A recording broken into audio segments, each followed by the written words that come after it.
Did you have a Father's Day? Without children, yes. That's right. Where They're where in are they? Michigan. Are they in Michigan? Yeah. Hmm. My Father's Day was I got to watch F1. Formula One. I got to watch just some. I got to start watching Jeremy Clarkson's farm show now What? I on saw Amazon. something about that. Is that Dude, real? it is, and it's great actually. You should watch Huh. it.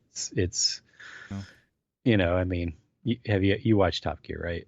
Yeah, Like, yeah. I and mean, not you know, religiously, but but you know him, and you know how right. funny he is, and everything else, and so he's basically taking to farming with like no real experience, and mayhem is to ensue, and Mm-hmm. it does, and it's actually pretty damn good. All right.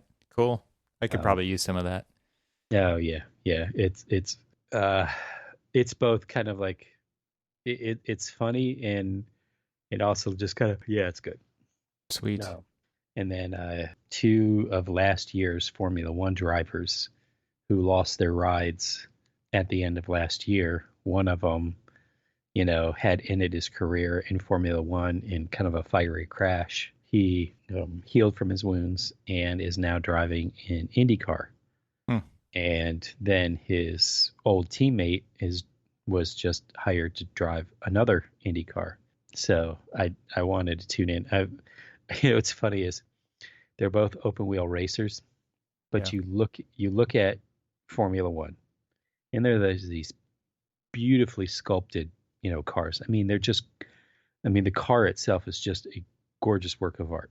In my mind, as a car nut, to me, they're Yeah. a gorgeous piece of work. Are they And then all you look electric at now or not? nah, they're hybrids. Okay. In fact, they're actually V6 hybrids that go 218 miles an hour. Crazy. Yeah. And then you have IndyCar, who are open wheel racers, open cockpit with a windshield. And if you could make a car any uglier, I don't know how you can do it, but they did it. Oh And man. I look at it and I'm just like, it is like visually unpleasant to watch this race because my aesthetics is injured by watching this. However, I want to watch this guy that I, rooted for in Formula One. I would love to see him do well in IndyCar. He's been holding his own. He's like, been finishing within. He finished at Indy number 2, and then the past couple of races, he's like finishing within like the top 10. I mean, he finished fifth yesterday. I mean, these are all respectable finishes for a rookie, and it's great to watch, but I it literally is like Kind of cringy. it's hideous to watch these cars drive around. I mean, it's almost as if I'm watching like open wheel NASCAR, which I absolutely hate NASCAR because, Yeah. if you basically are driving in a painted up version of what I drive around every day, Yeah. Yeah, what's the kind of. point? Yeah. Except for I'm able to turn left and right, Yeah. whereas they can only turn left. Have you seen the what is it? I think it's a Netflix original, but the F1, Oh maybe yeah, it's yeah. Red Bull. That's No, a good that was a good show. no, it's Formula One Drive to Survive. Yeah, that's it. That Yeah, was and good. I watch it all the time. Yeah, And in fact, I've even watched the first series twice just because, yeah, yeah, it's good. because I'm one of these dumb people who actually really really like Formula. In fact, Rochelle's just like, there's been really one constant in your life other than me, and it Hmm. is you watching Formula One. Oh wow, I used to tape it and all that other stuff. what's that? Remember when you Uncle taped Cormac. things? Remember when you taped things? Yeah. Uh, Remember when you taped over things that you wanted to keep? yeah, exactly. Well, the best kind of racing is not Formula One. It's actually WRC, World Rally Championship. Yeah, I do love the rallies. I like old school rally though, when you'd have the People people getting run standing over. like Yeah. literally right on the edge of the track. Oh yeah, dude.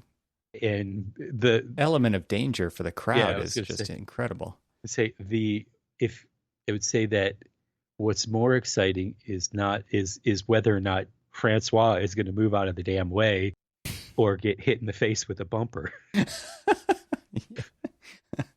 Yeah. Then there's always some cameraman who, like, especially in the old days when the cameras were just enormous, right? And they're on these Yeah. giant tripods, and there's this car just hurtling cartwheels toward them. Yeah. And you're basically sitting there. It's just like, here comes my death right in Oh front of my me. God. So good. Yeah, so good. I'd like to take this time to say goodbye to my wife and family because, as you can see, I'm about to die. Yep. It's just, yeah. Anonymous camera operator killed by World Rally Racer. Yeah. And then I've, been kind of interested in this, what the hell is it called? Um, it's basically the electric version of the Dakar rally, like these Mhm. like long distance rallies Oh, and I didn't stuff. know they had an electric version of that. Yeah, so I've been following Jensen Button, who is a Formula, an old Formula One champion who Veteran. retired, Yeah. and he's kind of been helping work with resurrecting this old car company, and they're these guys are building these cars called the Radford. Mm. And so I've been kind of like following him on that, and then I noticed that he started posting all of this stuff about this. He like bought a team to compete in this like world cross rally stuff. um I don't want to call it like Extreme X or something like that, but basically and then but the vehicles are all electric, and I think it's pretty cool. I mean, they just did one in the Saudi desert, which up until a while ago nobody would be able to do because they didn't have that kind of tourism or motorsport or anything like that. But since they're trying to reshape themselves and have open up Saudi Arabia to tourism, it actually looks pretty interesting. Sounds cool. I'd be into that. Look up Jensen Button. All It's right. his he is one of the team owners that do this. I will. Oh, dude. So, you went on a hike recently. I think in one of the previous episodes you said like the AT and then the Appalachian Trail, but like you actually went and hiked some of it. A lot of it. I Not a lot of did. it, but well, I don't know. I don't know what a Yeah, lot of it is. It's a really long trail. it isn't a lot of it because It's a small piece of it, but it was a big hike. How about that? yeah, I only ended up doing. So we had started off by saying that we were going to do, essentially 9 miles, which when we actually got on the trail, it ended up being 13 miles. And I discovered, How's that happen? eh, Wrong turns or not good at no, mapping or like how did no. So what we had initially ended up, intending to do is basically parking, at least one person parking at the end of a trail, or a portion of the trail, and then basically somebody picking them up and going to another, like the start point of where we wanted to start to hike, and then just hike that, which I think we would have been good with doing that. But then as we were getting closer to the planning and everything else, it was like, well, we could park here and we could hike in, go to where we were going to start and then turn around and hike back. Yeah, so the Well, difference there, like the first one is what we call in the mountain biking world a shuttle, right? yeah.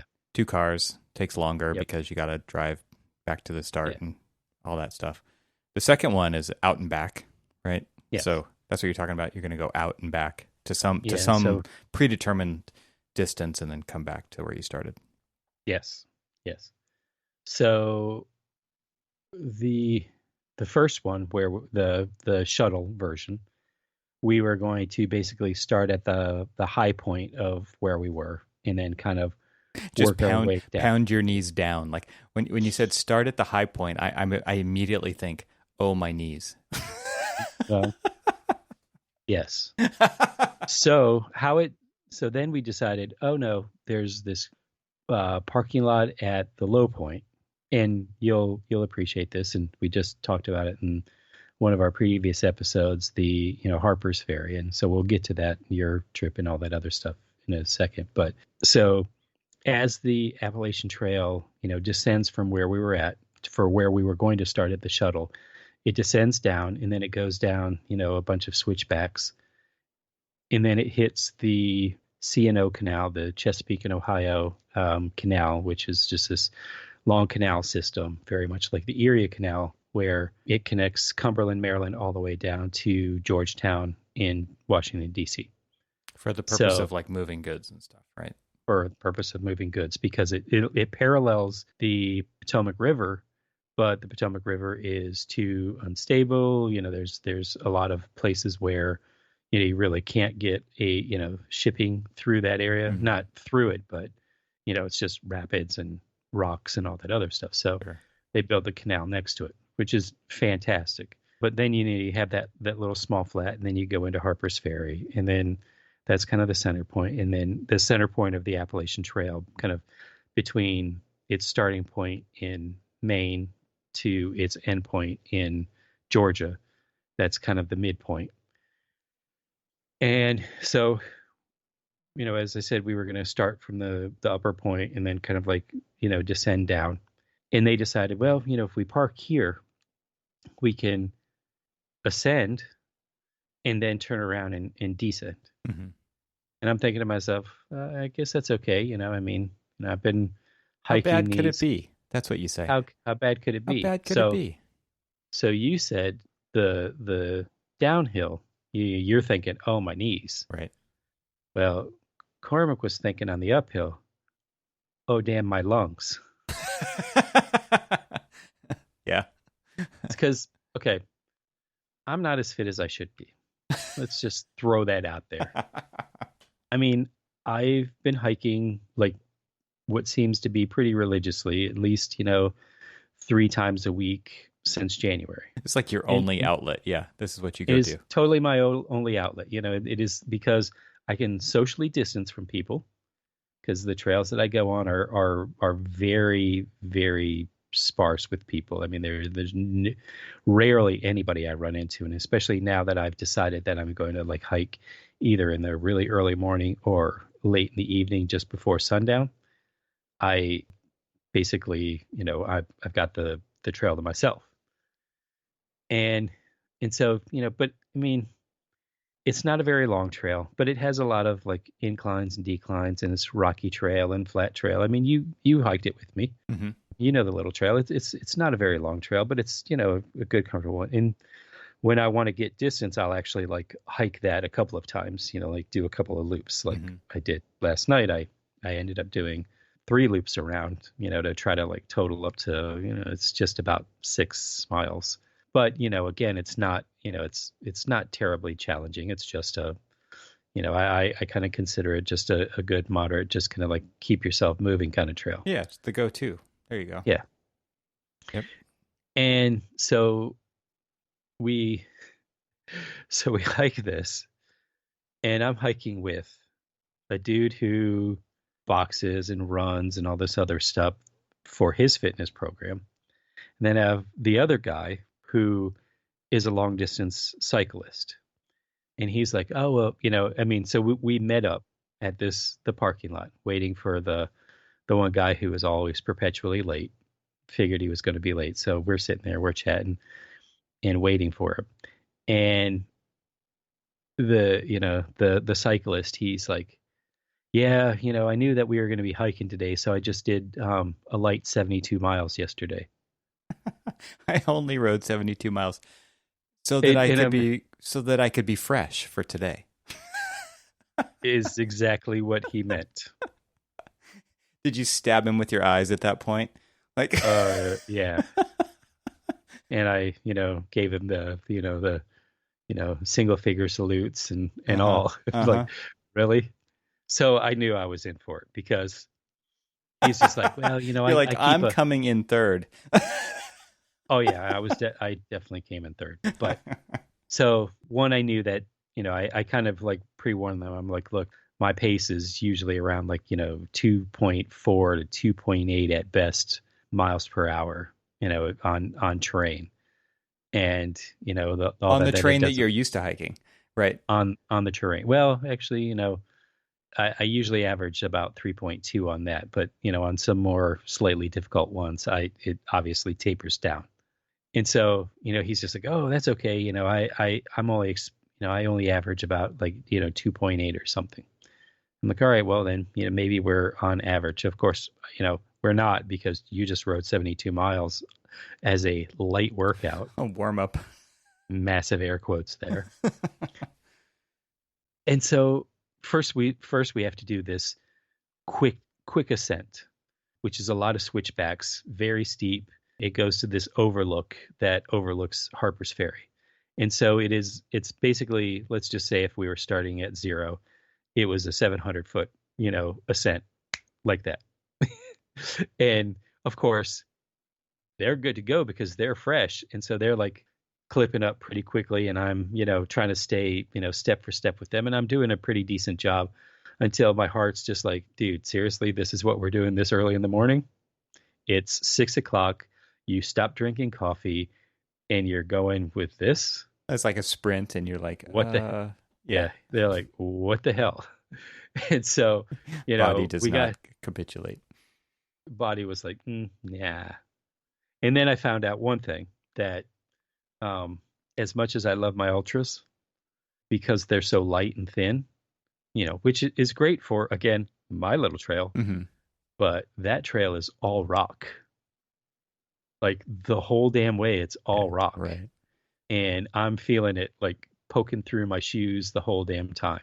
It didn't really hurt or anything. It's just, you could just feel it. Oh, it just wears you out. Yeah. It just wears you out. Right. And so, to be quite honest with you, I was actually perfectly fine, almost step for step with them for the first 9 miles, which I was actually impressed with, until because your manlyhood was was in question.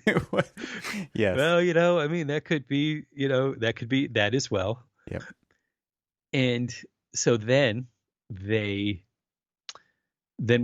decided, all right, it's kind of like it's time to turn back, because also I needed to get home to take my daughter to a soccer game, and I'm realizing that if we don't turn back, I might not make it, because it was an hour drive from my house to get to where we were, and I have to do an hour back, but I still got to get out of this damn place. Yeah. And we are 9 miles away from my car, or well, we weren't 9 miles away, but we were however many miles away from my car, and now we're on the big descents.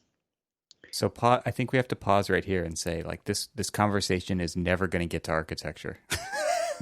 It probably and won't. The reason why is because we both had a hell of a week. Yes, exactly. And this is way better to talk about. We are not going to talk about architecture. There you go. Big right. Disclaimer there. Please continue. So then I discovered the existence of a part of my anatomy that I honestly never really actually knew existed. And what's funny enough is that, I was really good in anatomy, and I like to, you know me, I love to draw. And I used to love to draw like the skeletal system and the muscular system and all of this other stuff. But apparently there was the existence of this one thing that I just didn't really know about until it decided to rear its ugly head really quickly after that 9 mile mark. Like, I'm very aware almost of the instantaneously. thing. I'm very aware of the thing you were about to speak of. The IT band. The IT band. I'm like, what the what? Yep. And I'm just like, we start walking and my hips are starting to hurt. And there's like this shooting pain from like, my upper hip down to like my knees. And I'm like, what the hell's going on? I mean, I didn't like tweak anything. I didn't slip or anything like that. What's going on? And so, I'm talking to them like, oh yeah, man, your IT band is ready to starting snap. to like, and I'm like, what the hell is an IT band? I was like, is it a bunch of like nerds that, are singing to it with their computers and stuff? No, it is extreme pain in your thighs and your hips. And what makes it worse, after I did a lot of research and reading, after the fact, Mm-hmm. is downhills make it much worse. Mm-hmm. Yep. And Stride's so different, using different muscles. Yep.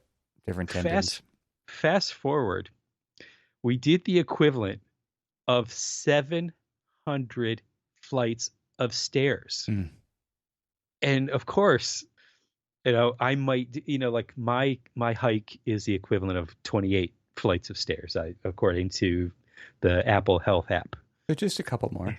What's a So couple just more? just a few more. So like, I'm used to my, nice little 28, flights of stairs, kind of like nice little leisurely walk in comparison to this thing, 700. Hmm. And my hips are burning, and But at the and same they're also time, you're like, no one is going to come get me. no, No one. they're not gonna.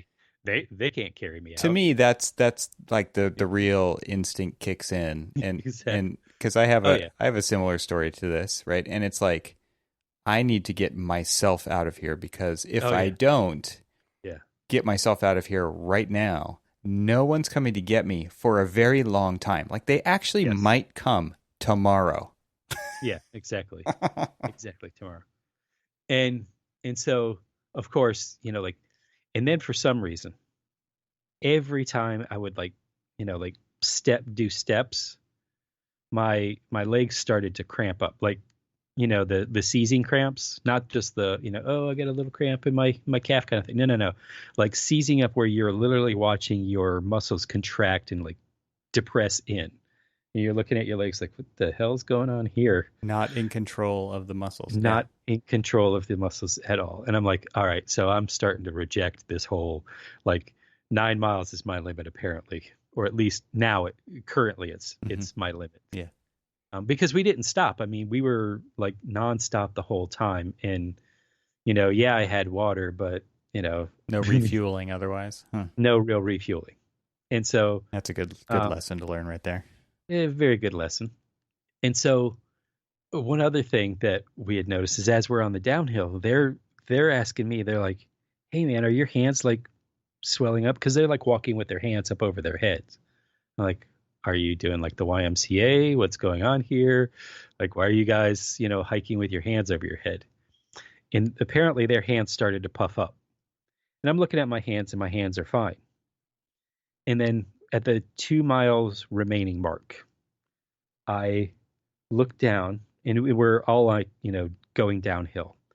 And of course, it's rocky terrain, downhill, kind of like quick descent from like higher elevations. I can't remember the exact elevation we hit, but it was kind of like what felt like a quick ascent, sort of, except for the fact that I'm in searing pain because my hips are refusing to move properly. Mm-hmm. And then of course they're giving me, it's like, oh, you can stretch like this. And I'm like, no, I can't. Not right now. I can't. They're like, just put one leg on top of the other leg I and then will just kind of snap like bend something. down. It's just like, I can't even lift. I can barely lift my leg a half an inch off the ground. I just So, and can't. you're telling me I that, just can't even. Yeah. yeah. And so then I look down at, my right hand, and my right hand looked fine. I look down at my left hand, and I've got Hulk hand. My hand, my hand is so swelled up. I'm like, the hell is going on here? And then I start getting lightheaded. Oh my gosh. And then I start feeling like I'm friggin' drunk. Yeah, your body's just like, we're done. It literally, I'm just like, so like the whole time, like on the steepest part of the descent to the car, I am lightheaded. I'm dazed. I'm not confused yet, Uh-huh. other than the fact that the only thing that I was confused about was what the hell is my body doing to me right now? Right. Or my body was saying that to me, whatever. Mm-hmm.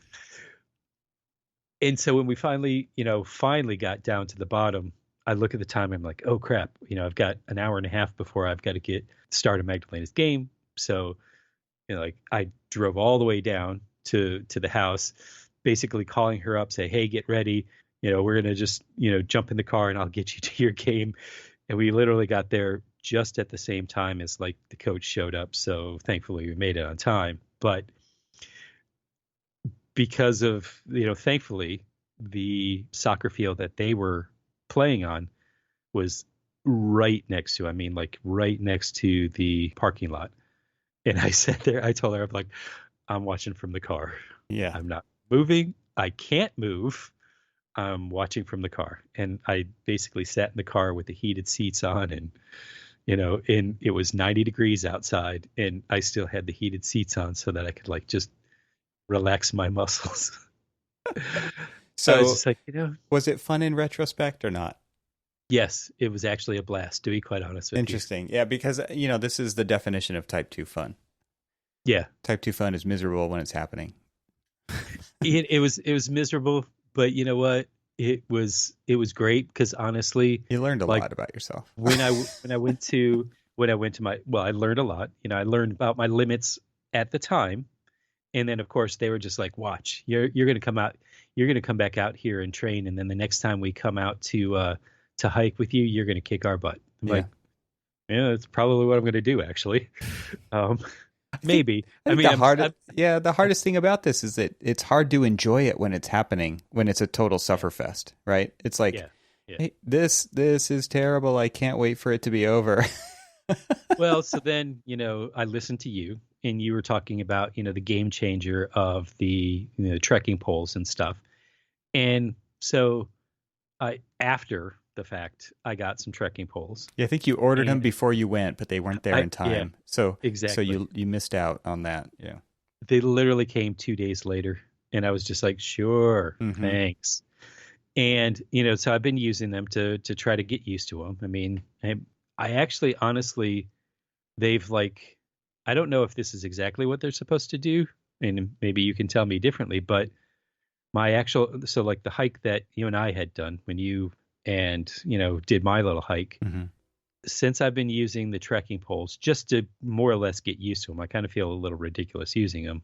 I don't know why, but it's just your baggage, man. It's just your previous baggage. That's all. It's my baggage. Yeah. It's just like, I don't need no crutch. Right. Yes, I do. Yes. After that hike, I needed multiple crutches, a walker, a chair, whatever. Right.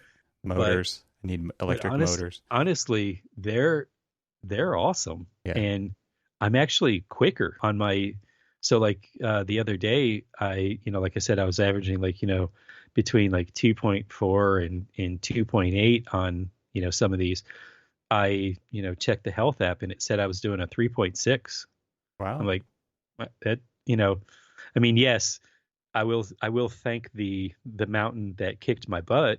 Yeah. Right. For like, I mean, I think that my, lungs are a lot better now, and my muscles are a little bit stronger, and so, whatever the pain was then, there was some payoff. But well, this was definitely type 2 fun, because it sounds to me like you're willing to go do it again. Because like type 1 fun is like margaritas, right? Yes. Type 2 fun is it was pretty miserable when it was happening, or maybe right afterward. But overall, like you felt like it was a decent experience, and you're willing to go do it again, right? Oh yeah. And then type 3 is like, it's just never fun. It wasn't fun when you're doing it. It wasn't fun afterward. You're never going to go do it again. What the hell was I doing? Right.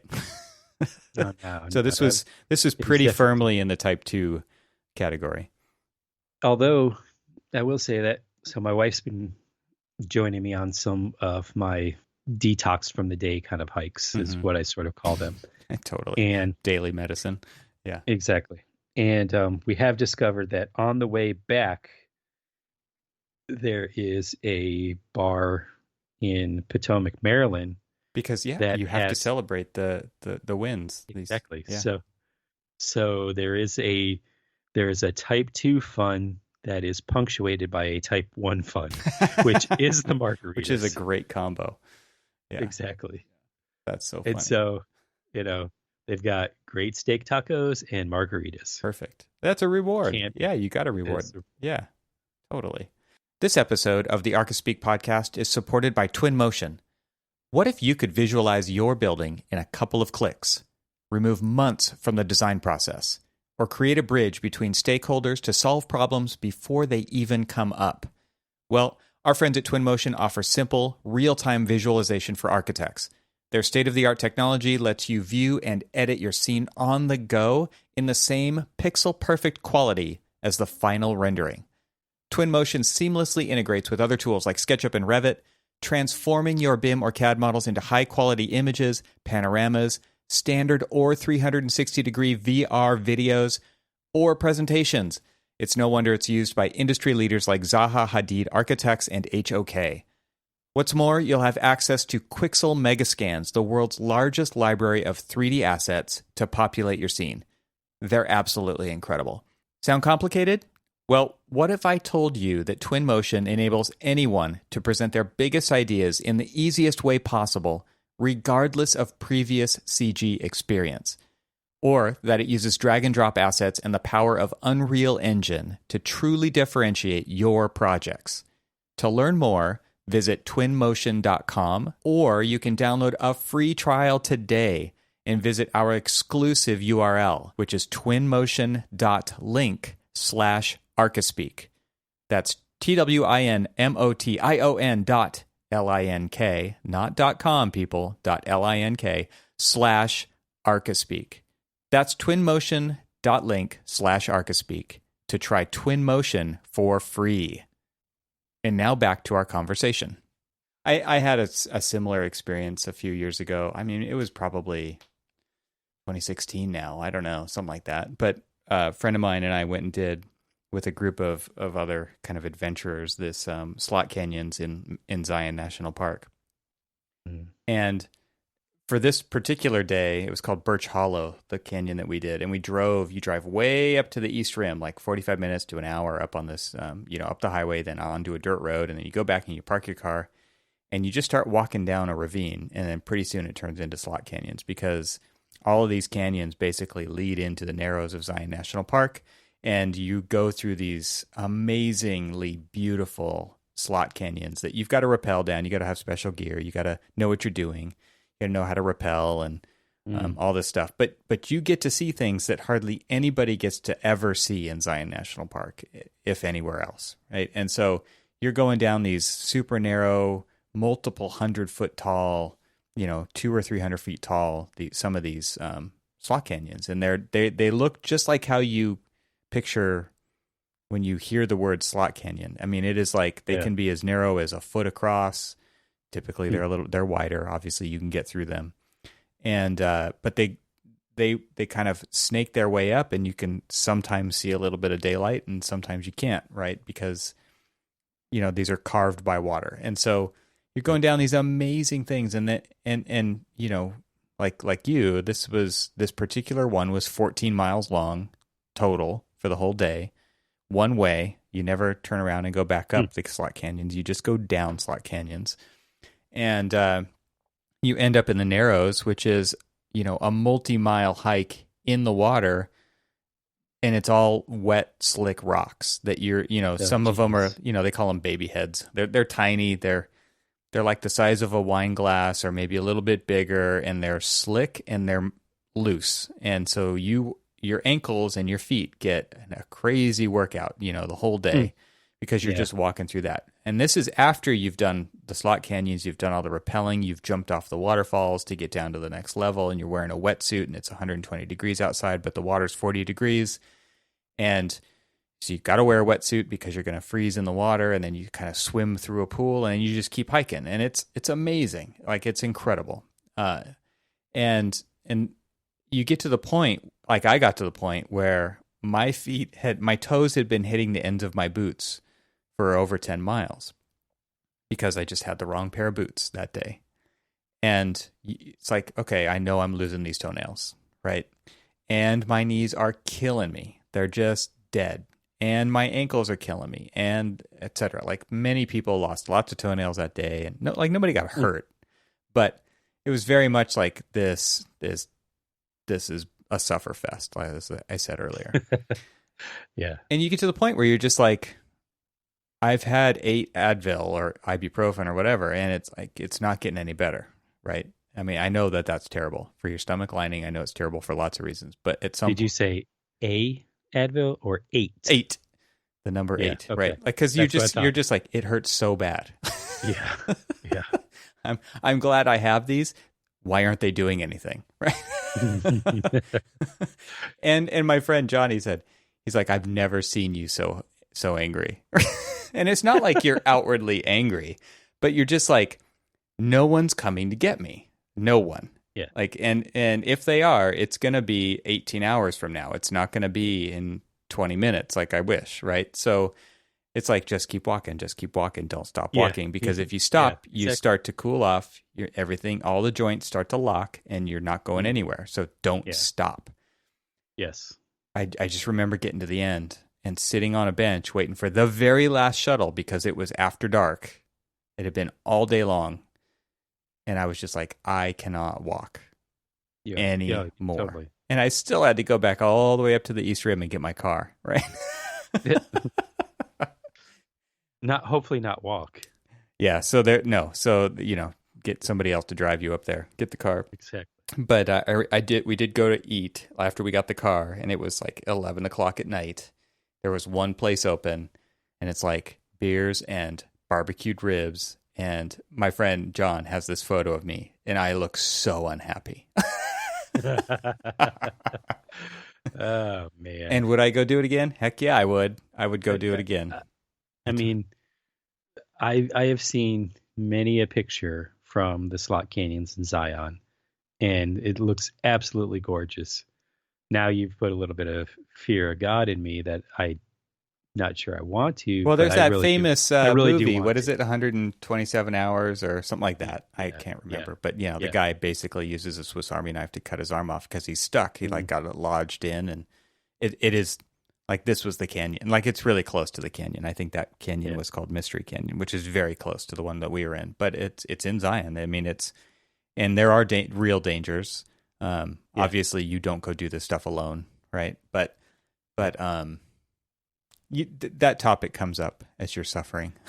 So it's interesting, though, and you may know about this podcast or you may not, but so I was reading an article in Backpacker, and because yes, I've bitten the apple, and now I'm interested in learning all I can and doing as much as I can.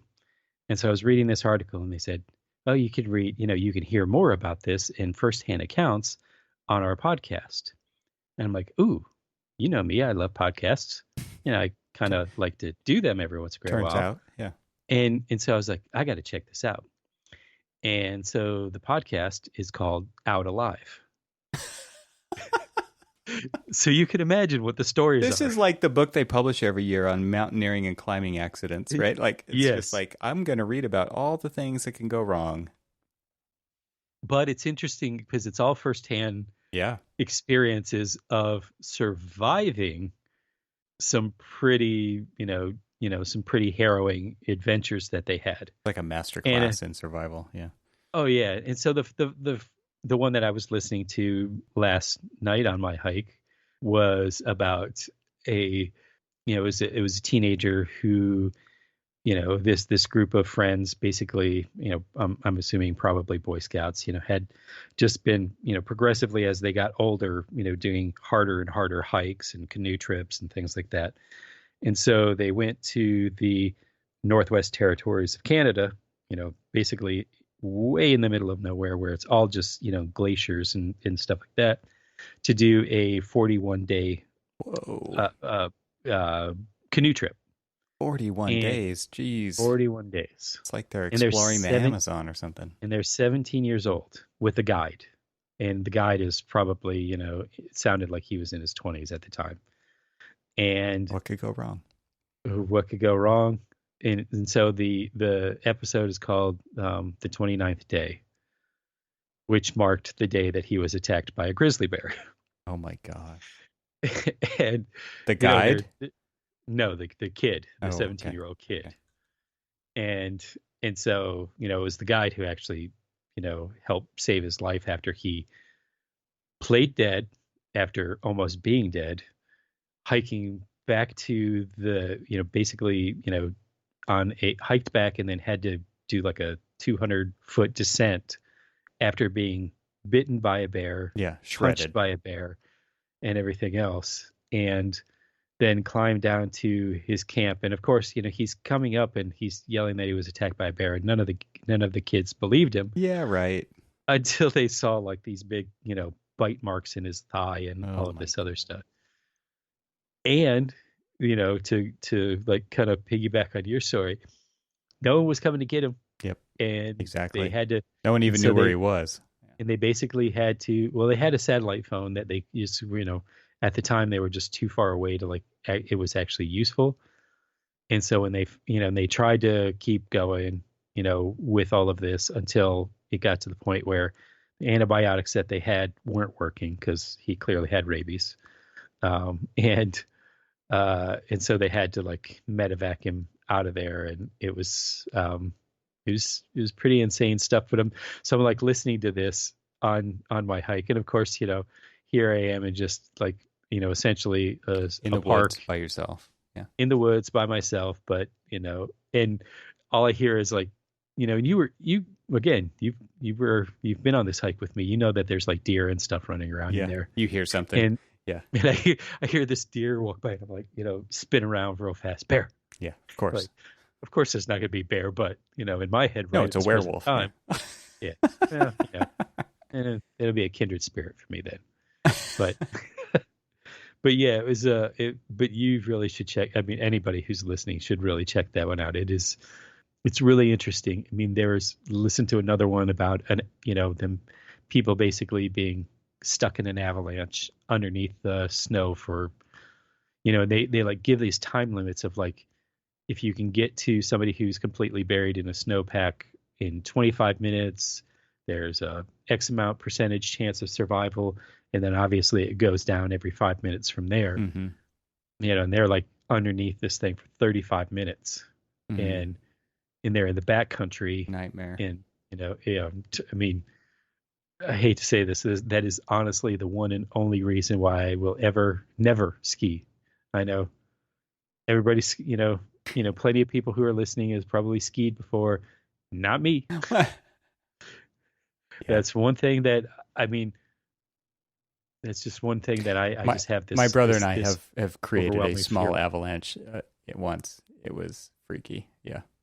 Yeah. Well, see, yeah. Were you in that avalanche? Yeah. We were kind of snowboarding in it. Well, see, it was very small. Yeah. I don't want to make it anything more than it was. It wasn't huge at all. But yeah, I mean, they go like real avalanches go like 200 miles an hour. You will never outrun them. Yeah, well, they were talking about, well, with all of the training and stuff that we've had, and they talk about, you're supposed to swim with it. They're like, yeah, all of that's out the door when you're actually stuck in one. Oh yeah, if you've got gear on and yeah, your feet are locked into a snowboard or skis or whatever. Yeah, forget about it. Yeah, there's no swimming. And then and it's amazing because like the anxiety that I was like feeling just listening to their story was just like, that's a good story, man. Dude. I mean, absolutely. Absolutely. All right. Well, we'll put links to that in the show notes for sure. Yeah, it's definitely something that you should like check out. Because we all need an escape now and then. Yeah, like this episode. Escape reality. Exactly. That's the. I mean, after long hard weeks, or long hard days. I mean, I'm sure everybody, or months. Tries exactly or months. Everybody tries to. Figure out a way to kind of detach a little while. And, my more recent mode of detaching and just kind of like, I don't know, I guess regaining consciousness, if you want to call it that, has been hiking. And, and I know yours has definitely been, biking and stuff like that. And thanks for coming out and, so. Oh, yeah. Thanks for showing me your trail. It was awesome. Yeah. Yeah. Great Falls is a cool spot, and that whole like C&O area that is super cool. We got to see a bunch of it here and there, like pieces of it, as we kind of traversed, Maryland and Pennsylvania and West Virginia, and it's super cool. It's so amazing to be like in 3 or 4 states in a very short period of time. Where I'm in California, and like even to get out of California is quite a trek. So if like say. How long does it take to get from your house to like your normal biking spot? Probably 20 minutes. Yeah. Oh, 20 minutes. Okay. Yeah. So think about however long it takes you to get to like say an hour. Yeah. Like that's me to the beach basically. Yeah. So you to the beach. I can I can drive, obviously from Maryland. So I live, right off of the DC border. So I could be in, Virginia, DC, and Maryland, basically do a loop in 15 minutes. Not a big deal. That's crazy. So that to me, it's like, going from state to district to state is not that, thing. But and it's green, and there's water. And it's green. Yeah, I don't have any of that. What's I don't know if it ever like amazes you, like being in the DC metro area, how green it really is. Oh, it's how incredible. Yeah. Like it's Pacific Northwest. Like, I mean, it's not the same kind of green because it's all pretty much deciduous on your side, but Pacific Northwest is like that, and it's all evergreen. It's different but similar. Yeah. It's just the density is what's so similar. It's just solid green. Yeah. Yeah. Well, I will say this. Speaking of density, you were commenting about the humidity, when you were here, which wasn't bad, but it was noticeable coming from where I come from. Yeah. Yeah. Well, yesterday, it was. I sent a screenshot of it was 90 degrees and it felt like 104. And yes, for some reason, I did not pay attention to any of that when I started off on my trek. But halfway through, my lungs started feeling heavy. Everything just started feeling heavy. And I'm just like, what the hell am I doing out here? Like, I should just like walk back. And I'm like, I'll just do another loop. Sent you a text message the other day. It showed it at 108 degrees, right? Yeah. That was on the way out to Palm Springs. Well, I didn't send you the other one, but it was 122. 122 in Palm Springs. So I was talking to a client who is overseas, and they sent me, actually they didn't send it to me. They were sharing, when they started to share their screen, it had, before it like clicked onto what they were sharing, it showed their desktop that had a little weather app on it, and it was 51 degrees. Whoa. Celsius. Oh. Wow. That's insane. Yeah. I'm going to let everybody do the math on that. Yeah, one. you're going to have to look that one up. Jeez. 51 degrees Celsius. That's incredible. Wow. I don't know, man. I have been in that very weather. You've lived it, yeah. To where they were at, and to one up them. Not that that's a thing right now, but I did it in full BDU uniform or military uniform with the chemical, gear over the top of all of that. Oh. So I was in layers in 51 degree temperature, and they're trying their damnedest to avoid even contact with the outdoors. Yeah, right. You don't go outside. Yeah. And it was pretty amazing that, 51 degrees, I was reminded like, oh yeah, now I know why I was literally a skeleton when I came back from Desert Storm. You melted it all off. Exactly. Oh man. All right. Well, next time let's talk about falling water. Yes. All right. Your trip. Yes. Yeah, absolutely. Right. I'll see you then. Oh, all right, man. Talk to you later.